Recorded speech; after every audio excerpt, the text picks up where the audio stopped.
Welcome back to the Mystery of the Druids. I had to actually think of what this game even is.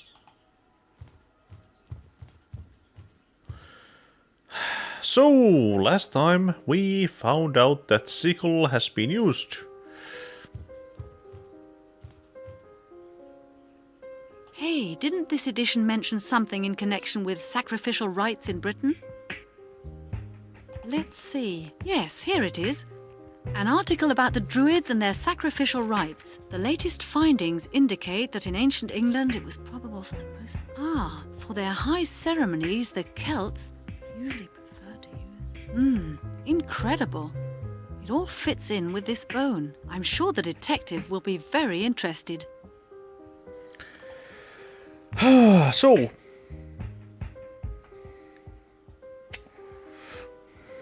I don't like this game's puzzles.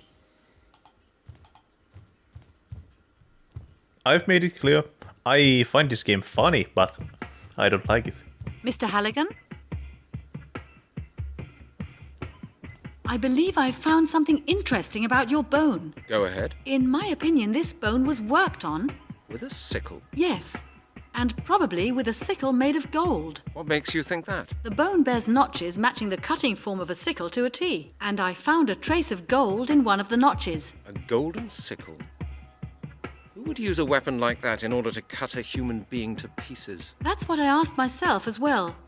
I found an interesting article which could help us. According to the historian Arthur Blake, the Britannic Druids carried out very bloody sacrificial rites. He found out that such rites took place at major celebrations of the Celts. He assumes that consecrated golden sickles were used for those rites. And how does he know about these things? He learned about it from old inscriptions he's translating at the moment. Interesting, huh? Celts? Druids? Quite some time has passed since then, hasn't it? Of course, but the descriptions in the article absolutely match the findings on your bone, Mr. Halligan. I'm sure the author of the article can help you. I would like to ask you some questions about your work, just out of interest. These are the same... What's your research field? Do you think... No, I just... Death... Your... Maybe I don't... What is that? I'm not... But in human... I know it all.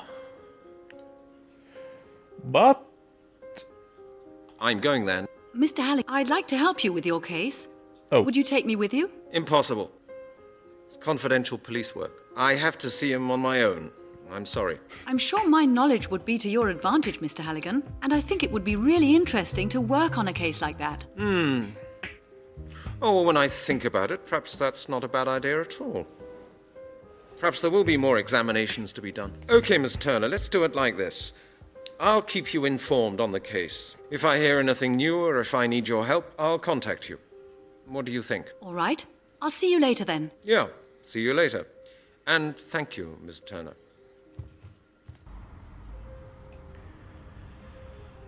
These people... I don't know. These models feel like something from Sims 1 or some... around that. And... Blake is actually... quite far. This must be it. Pretty out of the way. Ooh. That's a cool car. What the... This game... Mr. Blake's vehicle really is a vintage car, that's for certain. This game.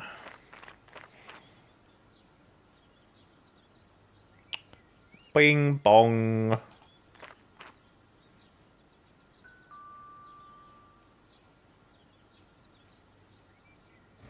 Mr. Blake? Yes? My name's Brent Halligan. I'm a detective from Scotland Yard. I have a few questions I need to ask you. Scotland Yard? What's this about?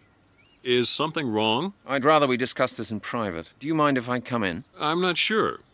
What's happened? Is there a problem with one of my publications? No, sir. I'm investigating a murder case. Perhaps you could help me? It really won't take very long. Murder? How awful. But what's it got to do with me? Mr. Blake, I'd really prefer it if we could go somewhere a little more private. May I come in? Well, yes, certainly. Come on in.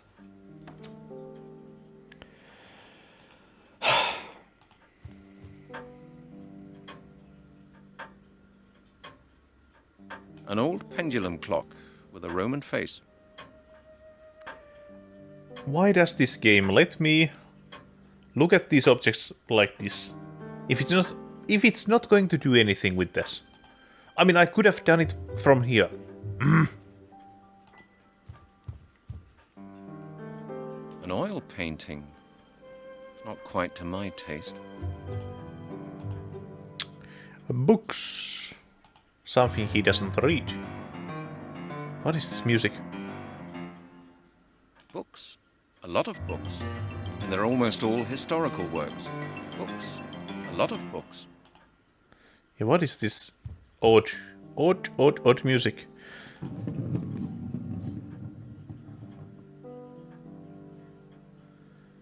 Is it always the same or... Yeah, I think this. Damn.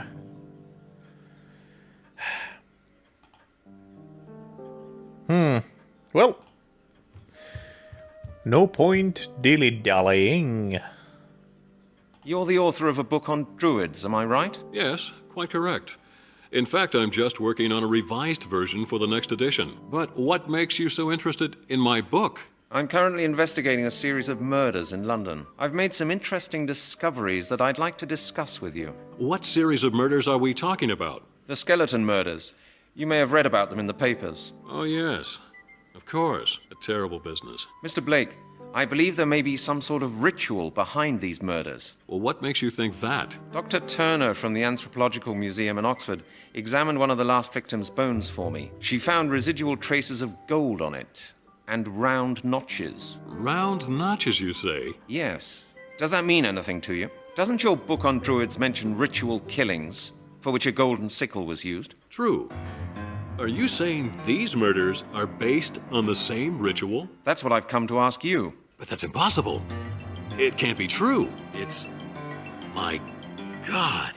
It would be unthinkable. It would confirm all my translations. I've been researching the history of the Druids for 30 years now, but I've never yet found proof of my greatest fears. Your greatest fears? Yes, the perfection of the final ritual, the final confirmation of the Druids' power.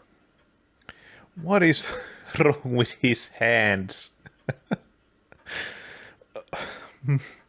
It's like they're flat planes. Tell me more about the druids. Well, the Druids were Celtic priests. They were highly respected scholars, responsible for preserving the Celtic religion and science. Their main tasks included conducting sacrificial rituals, medicine, astronomy, and justice. Experts now believe that Druidism began in ancient Britain and spread from there to the European continent, especially to Gaul. The first definite evidence of the Druids' existence goes back to 500 BC. That's a long time ago. Quite. And for at least 500 years from then on, the Druids were the most important class of Celtic society. What happened then? Well, with Britain and Gaul being conquered by the Romans, the Druids were quickly suppressed. Their doctrine was abolished and replaced by Roman tenets. In the end, Christianity took over. And by around 1000 AD, Druidism seems to have vanished. I don't think so. Also, if they just had some magic potions, they wouldn't have lost. Though aquavitics or getafix, however you wanna say it, wouldn't have made it for that purpose.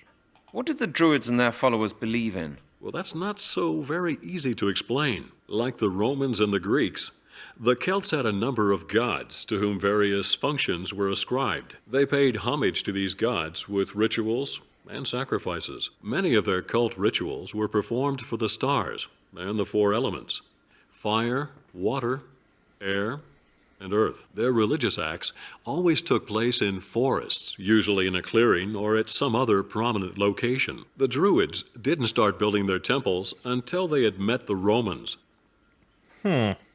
So they took some influences. Also, let's talk about elements later, since I don't know. I had some joke for that, actually, multiples, but Yeah, none of them are good. What were their rituals like? Well, they mainly made sacrifices on special occasions. Druids would burn plants and twigs to transfer them into the realm of the divine. That doesn't sound so terrible. No, but they also sacrificed animals, mostly rams or pigs. Roman writers even mention cruel human sacrifices, crucifixions, decapitations, and regular slaughters on the altar. What? Oh, that's horrific. Not all of these stories are based on definite facts, Mr. Halligan. I mean, yeah. Thinking about crucifixions and all that, the Christian symbol of faith is a torture device, so I don't know. I'd like to know more about the 4 elements. The Druids regarded the 4 elements as the material of which the world is made. They invoked the elements and used them for their rituals. There were only 3 proper elements: air, water, and earth. Fire, the 4th element, existed solely for the purpose of transferring one of the 3 basic elements into another. What do you mean? Well, solids or liquids become gaseous through fire. Gas can be turned into liquid form with the help of fire. Take a mixture of hydrogen and oxygen, for example. Fire, therefore, represents transformation, the transferal of one element into a new condition. That sounds pretty complicated. I suppose it does when you first hear it, but it's actually quite simple. Yes, well, that's what my colleague Chris Hecker always tries to tell me whenever he starts lecturing me about chemistry. Quite right, Mr. Halligan. I shouldn't bore you with such details. I mean, that was actually quite nice. And I'd like to see it in, I don't know, games or fiction, whatever. The just 3 elements, and basically energy being the one in the middle. So, what about the final solution they had? What's this final ritual all about? This is the text I wrote down during my travels through England and France. You know, when you travel through the country, you can feel that many locals still believe in the old Celtic customs. A group of farmers in the south of England let me copy the inscriptions on a megalith that stands in a field there. They claim that there used to be a huge Druid temple close to their house, but there's nothing left of it now. Whatever. I managed to translate the text, at least in part. Okay, Mr. Blake, please come to the point. What does it say? It says that the last of the Druids saw the fall of their priesthood coming in the year 1000 AD.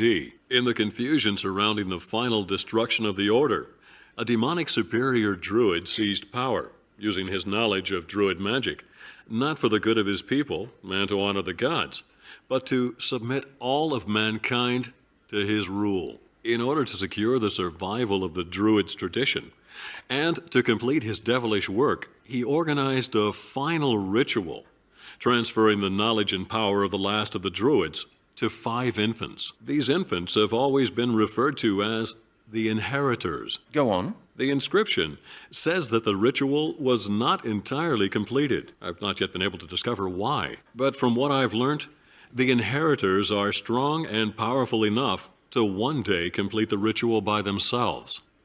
So are the inheritors immortal, or is it just a title that's being passed down? What happened to the Druids after 1000 AD? Well, that's a good question, Mr. Halligan. Scientists are still arguing on that point. Some suspect that many Druids simply became priests in the Christian church. After all, Christian priests took over the position in society that had formerly been reserved for the Druids. They simply changed their jobs. And secretly continued their own religion? That's not unlikely. They certainly influenced the Christian church. That we do know. Some experts believe that the Druids' order never ceased to exist. That's where the myth surrounding the final ritual comes in. It supposedly took place 1,000 years ago.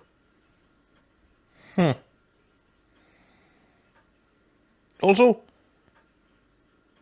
I'm not sure, once again, I'm not sure if it's capturing it or not, but through the 3D models,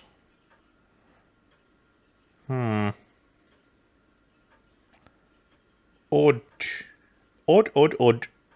Right.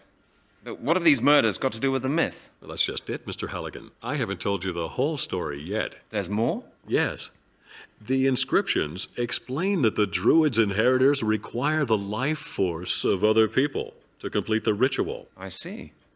And how do they do that? According to legend, the flesh has to be cut off the bones of living humans and to be eaten. Only then can their life force be transferred. You mean the victims of these skeleton murders were practically eaten alive by cannibals? By Druids. Yes. I don't believe it. The worst is yet to come, Mr. Halligan. What? What could possibly be worse than that? If such skeletons have been found in London, bearing marks of a golden sickle, it can only mean one thing. The inheritors are preparing for the perfection of their final ritual. Which means? The myth says, once the ritual has been completed, the world will become a place governed by evil. Dark magic will be unleashed upon the world, and mankind will have but one choice: to obey or to die. Great. And you really believe all that? I believe it's possible. You know, Mr. Halligan, I'm not a superstitious man, but I've spent enough time studying Druidism to know that more goes on between heaven and earth than we can possibly imagine. I quite agree. You see, and the skeletons that have been found within the past few months fit in perfectly with the Druids' sacrificial rites. The day of the ritual's perfection is drawing near.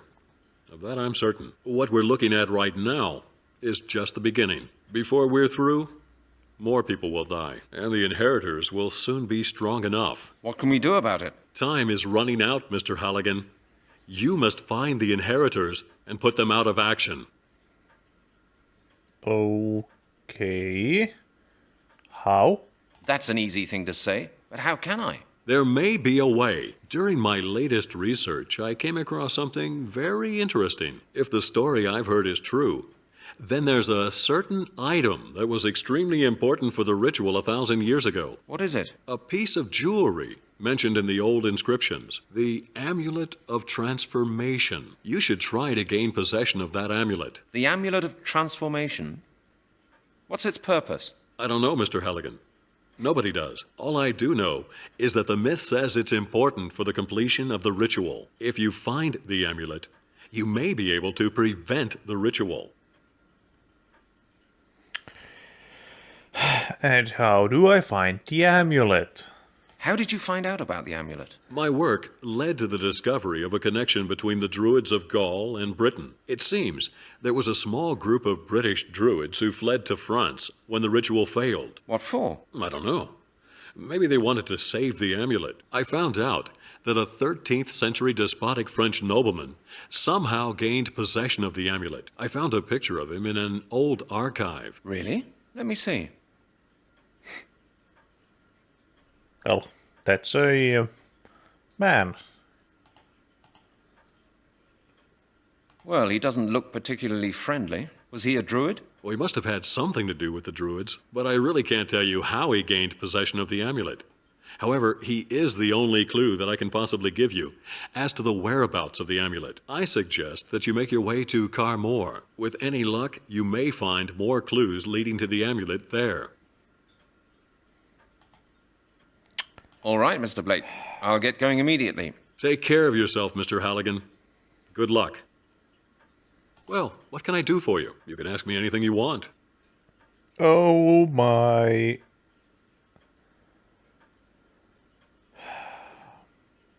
Well, actually, we haven't asked about this yet. Tell me, Mr. Blake, why are you in a wheelchair? Oh, that's a sad story. I was attacked a few years back. Attacked? Who by? I don't know. It was after an autograph session for my first book about the Druids. A group of men were lying in wait for me and beat me up. Why? Had you had a disagreement with someone? No, not that I know of. They just beat me up. Without warning, and without saying a single word. Then they left me lying there, calm as anything. They just strolled away. That's terrible. Who could they have been? Do you know what they looked like? They were dressed all in black and wearing dark sunglasses. That's all I remember. It all happened so fast. And you've been in a wheelchair ever since? Yes. I can't drive anymore, and I find my work very strenuous. I'll be grateful if I ever manage to finish my new book. Can I take your car? It looks kinda nice. Yeah, I think that's all. Thank you, Mr. Blake. That's all for now. You're welcome, Mr. Halligan. Good luck. Okay, fine. Fine. Let's go steal his car. Can you let me leave? Mr. Blake's vehicle really is a vintage car, that's for certain. Oh.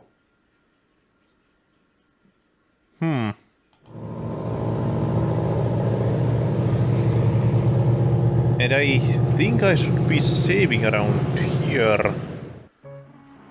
Because somewhere around here is a spot that might actually make this game unwinnable. I think.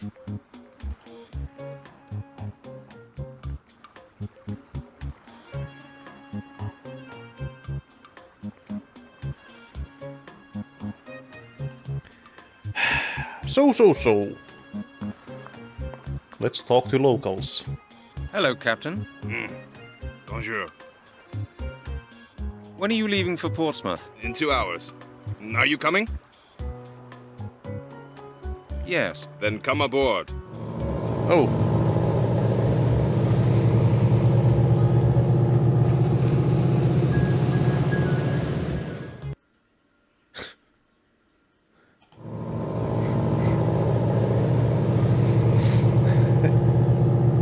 Who's the madman going back and forth?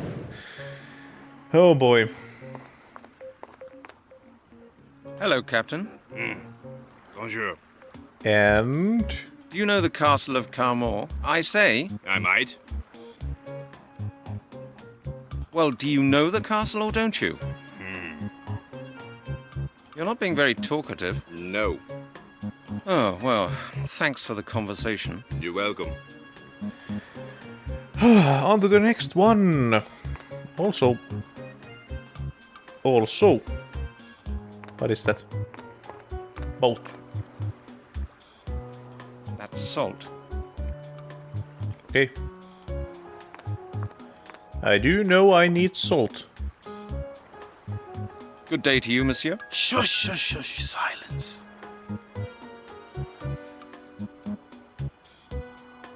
Tell me, my good man, which way is the castle? Castle? Oh, you mean the burnt down mound of rubble on the outskirts of the village, I suppose? Yes, that's it. What do you want to go there for? There's nothing to see there. I just want to take a look around. So, which way do I go? Oh, that's simple. Just follow the road through the village, past the crossroads, and straight ahead. Keep going for about 3 kilometers, then you can't miss it. Have you ever heard of the Lord of the Castle of Carmore? Yes, of course. My parents used to tell me about him in order to scare me when I wouldn't go to bed. For the children of Carmore, the Lord was a kind of bogeyman, you know. Our parents used to tell us horror stories about him. What did they say? That villagers used to vanish, that the Lord would catch and kill little children. They told me, "Pierre, sleep now, or the Lord will come and get you." I remember it as if it had been yesterday. Have you ever been to the castle as an adult? Yes, a couple of times. We needed stones for our new stable, but I don't mind telling you, I wasn't too happy out there. What did people believe would happen if the Lord came to get you? You'd be killed and fed to the Lord's hounds. At least, that's what my parents told me. That's not much of a bedtime story to tell a small boy. True, but it worked. We kept away from the castle after dark, believe me. Was the Lord such an evil character then? Oh, yes, so I've heard. They say he murdered his entire family, not to mention half the household. He was a madman, but I don't remember many details of the old stories. So the castle burnt down, did it? Yes, that's right. I think it happened in some war or other, or during the Inquisition, but that was hundreds of years ago. Actually, this is starting to remind me of the Shadow of Templars. I don't know. It has same vibes. What do you know about the castle? Ah, not much. It's supposed to have belonged to a rich family around here many centuries ago. As a child, I used to play in the ruins with my friends, but it's not really safe to go walking around in the rubble. Why is that? It's in danger of collapsing, my friend. Anyway, it's pretty creepy out there, especially in the cemetery. There's not much left of the castle nowadays. Local farmers use the ruin as a quarry when they need stones for their houses. There's just a few bits of rubble left, that's all. I have to go. Good luck with your fishing. Thank you, thank you. And we're meant to... It's me again. Quiet! My God, haven't you been listening? I'm trying to catch fish, my friend. Oh, yes, I'm sorry. Well, how do you like the area? Have you explored it yet? Not really, to be honest. Aha. Then what are you doing here again? Trying to scare the fish away, No, there were just a few points I wanted to clear up. Very well. But keep your voice down, will you? Certainly.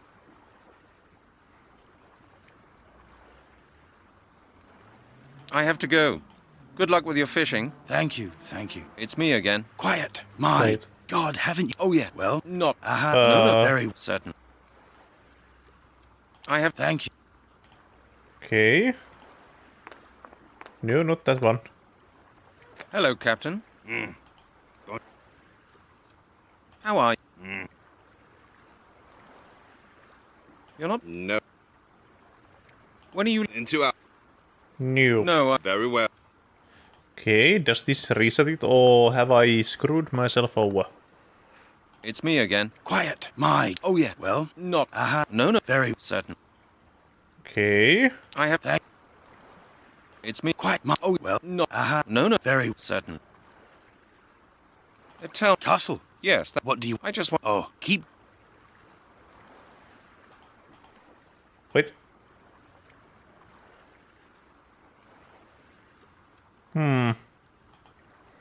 Okay, does the reset after I go back to England? Hello, Captain. When are you... In 2 hours. Yes. Then come. Okay, now. It's me again. My... Oh, yeah. Well, Not... aha, No, very... certain. I have to go... Thank you. I mean, I do have this save, but let's see.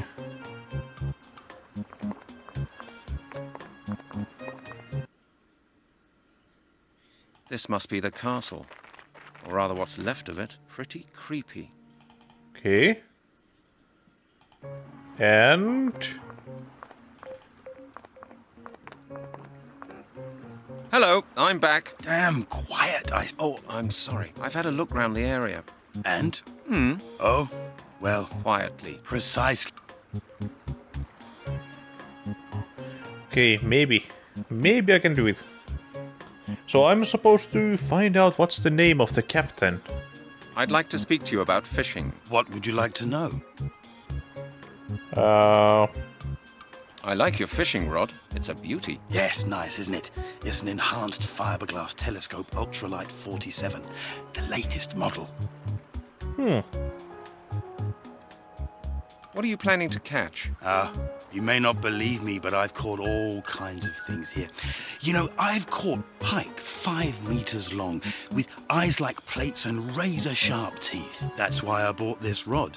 The last one was pulled clean out of my hands by one of those beasts. Do you expect me to believe that? Of course, it's the truth. I swear it. I even had some photos of one of those fish, but I'm afraid I lost them. They fell into the water. Right here. And now there's not a shred of evidence to support your story. That is a pity. Don't you believe me? Ask Capitaine Deneuve. He will confirm it. I often show him the fish that I catch. Ooh. Capitaine Deneuve? Who's that? Oh, you don't know him? He captains the ferry that brought you here. He's over there, on board. He's experienced a lot and has been all over the place. He knows a lot of stories. Incredible stories. Oh? Like what, for example? You'll have to ask him that yourself. I never really listen properly when he starts spinning his yarns. He's bound to tell you a story or two. You just have to know how to deal with him. How to deal with him? What do you mean? Not so loud, please. Because of the fish? No, because of Capitaine Deneuve. He might hear us. And? Look, I'll tell you something. Deneuve's a bit strange. He insists on being addressed by his title. It's how do you call it? A peculiarity of his. Oh? Why is that? He's an old sea dog from a real old seafaring family. Some ancestor of his served in Napoleon's fleet. He himself used to go out to sea doing the real thing. Got a master's certificate and all that. Seen the world, so he says. These days he just captains the ferry. But he still insists on people using his title. He says his rank should still command people's respect. Oh, well, if that's all, I don't mind. What do I have to call him then? Monsieur le Capitaine Charles Deneuve. That's his full title. He'll appreciate that. Got it. Thanks for the hint. I have to go. Good luck with your fishing. Thank you, thank you.